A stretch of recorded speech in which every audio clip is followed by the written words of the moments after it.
Hey guys, Jagger Collector here, and today I'm going to be reviewing the brand new Star Wars The Black Series Baze Malbus, who is a part of the just released Rogue One 5th Anniversary Galaxy Packaging line. So he's number 5 in the line. There is 6 common releases, and then there's of course the Anton Merrick and the Galen Urso, which are Toys R Us and Target exclusives. But I really like the box. We'll get into that once we get into the review. He's looking very cool. Got him at GameStop Canada. Paid about $30 because I have my Onyx discount. But he retails normally there for like $33.99. Other than that, he's hitting stores now. So if you want him, he is like a fan channel exclusive. So you're not going to find him at mass retail like Walmart or Target likely. They're only going to be doing, just because, I guess, of the failure of the first wave, so they don't have to produce a whole bunch and have just a bunch left on the pegs. They're only going to be in, like, mom and pop stores and, like, GameStops and Toys R Us's, but that's at least that I know of. They might show up, and I'll be super shocked and remind me if they do, but other than that, let's get into Baze Malbus's review. So, of course, I never did get the original release. I remember I was at Walmart once, and around the time he was out, and they had Chirrut and him, and I really wanted him, but I didn't have the money, so I hid him under the thing, and went back the next day, and they were gone, so darn it. But now I got him, and at least I got a really good one with this amazing photo reel. But before we get into him, let's go over this amazing box. Now it's obviously exactly the same as the other Galaxy packaging, but I just really like this color. It just stands out, you know? It's unique from the ones that they have so far. More like of adult colors, you know? Really enjoying it. So on his left, I think, is Bodhi, which is the one that I really want, probably the one that I want the most. And then I think, I don't know who number 6 is. But his bio reads, Baze Malbus. The harsh reality of his Imperial-occupied homeworld has hardened Baze Malbus into a pragmatic soldier and a crack shot with his heavy repeater cannon. So he was one of my favorite characters from Rogue One. Him and Chirrut really stood out to me. They just had a lot going for them. They were so unique. They inherited the Force, but, you know, they weren't Jedis, which is something that is uncommon from the Star Wars universe as of now. And the detail on this figure is really great. Honestly, an amazing figure if you like the character. I would say it's the perfect representation of him. Obviously, the articulation is a little dated. It's a little stiff. It's kind of that Disney action figure those days. I don't know. It just feels like the plastic from like the Force Awakens era was different from the one that they use now. But that might just be me. But that's what he looks like without the backpack. He does have this little taser thing that just pops off, and you can just attach it. There's a peg. Attach it back onto his back. But that likeness is amazing. It looks exactly like him. I'm not sure if they did an entirely new head sculpt, but honestly, I think they did, because the old one was kind of nasty looking, if I'm being honest. But this is amazing. Lots of shading, you know, black wash all over him. Very nice figure. Now, of course, he has his backpack, which is the separate part. It has this kind of cloth hanging down, and then his weapon in the movie was insane. I really like Rogue One too, by the way. That movie just felt like a puzzle piece in the Star Wars universe, something that we've always been kind of wondering, and they executed it perfectly. They made like a Star Wars war, like an actual war movie, like death, everything.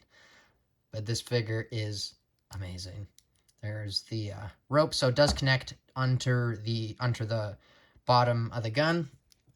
So underneath it, there's a little peg, and it just slots in. It will come out often, so if you push it too far, it will, but you can only really have him hold it, you know, and then it falls out. That's probably one of the biggest problems with this figure, and it's a little hard to get him into just a standard vanilla gun holding pose. Let me see if I can.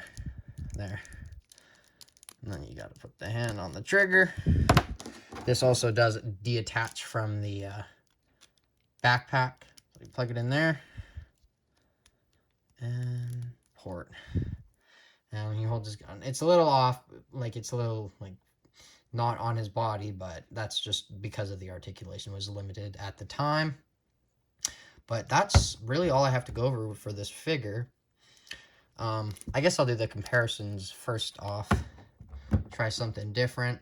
I'm not going to compare him next to the old Rogue One figures because that is two universes colliding. But when I get the other ones, and I will get them, I just, I was at Toys R Us and they had K2SO and Jin, and I was tempted to get them, but I'm like, Hasbro was really just pranking me into getting like two of the biggest peg warmers of all time. Like, buy them again with a slight redeco.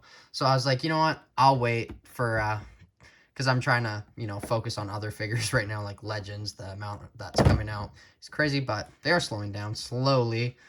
I say that, and then, oh no, retro animated Spider-Man wave spotted. Of course, you can stand, but here's him next to the Archive Rogue One Death Trooper, or I guess Mandalorian Death Trooper, and the Scarif Trooper. Really great figures, and they work very well with him. And that's really all I have to go over for him, so let's go into his articulation.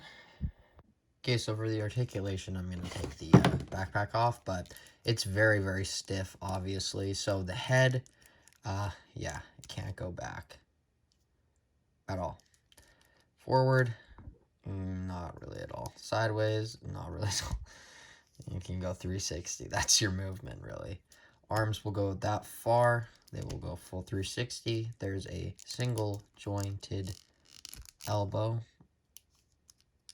And then he does have his ab crunch, which goes back a little bit, and then forward not a lot just because of this thing. And there's no real side movement. Like I said, very stiff. Leg kicks forward.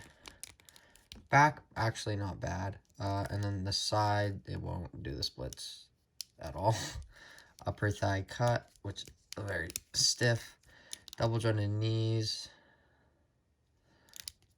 And then the ankle pivot, which is also very stiff. So it doesn't go up that much, and then it goes down that far.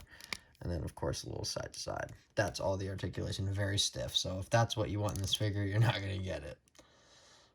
So final thoughts on this Baze Malbus is, hey, it's the perfect version of Baze Malbus, but that's not saying a lot because the character is very obscure in a lot of cases.